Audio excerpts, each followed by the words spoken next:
I'm here with Tony Bovaird after a big society discussion in which there's been lots of talk about social action, social enterprise and so on. Perhaps not enough about local government. What can local government do that other people can't in this situation? I think it's got two basic contributions. One is it can organise. Communities have got a tremendous number of assets and opportunities, but they need organisation. Local government can be part of that. They can nudge it, they can lean on it, they can help it. The other thing is it's got money. It's got money which it's spending in ways now which are strange. They need to change radically, but local government can actually donate a large pool of resource to the future of community-based public services. And I think you're off to a summit about total place, which has been about how should we pool spending in an area. Could that be taken further? It could be taken seriously. It's not remotely been taken seriously by most of the total place pilots of which I'm aware. They have been embarrassed, they have been nervous, they have been admitting that there's much to be done, but they're reluctant to be the first to take big steps. I think big steps can now seriously be taken. But for example, that might mean that every major city in Britain has an accountable officer to Parliament, accountable for all the spend in that city, and it would not go through Whitehall any longer. That would be different. That would give local government a chance to use its assets for community good without getting bureaucrats in Whitehall to authorise it.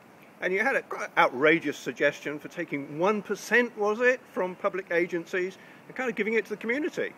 I think that that makes some sense. For a public agency, 1% is actually the sort of variation that they can't spend at the end of the year because of bureaucracy going a little slow. It's also just about the interest they get in their deposits in the banking system.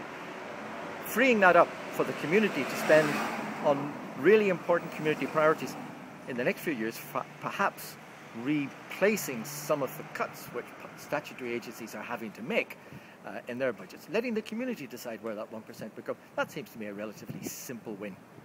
And we had Steve Moore from Big Society Network talking to us. I think really encouraged us to get on with start thinking about this for ourselves.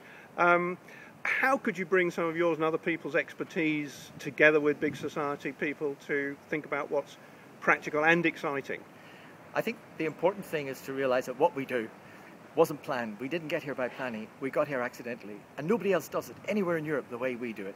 So although where we stand, it looks as if it couldn't be much any other way, actually, it could be very radically different. So we've got to open up to the best ideas from elsewhere in this country, elsewhere in Europe, and we've got to recognise that there is a big potential. Over 45% of people in this country do something they think has an important social significance at least once a month. And they want to do that partly with help. They want to do it for other people, but with a bit of support from local government, from their local health organisations, etc. It's time we brought those things together. Got the organised agencies spending more time nudging, leaning on, helping, supporting people in the community who really want to change things.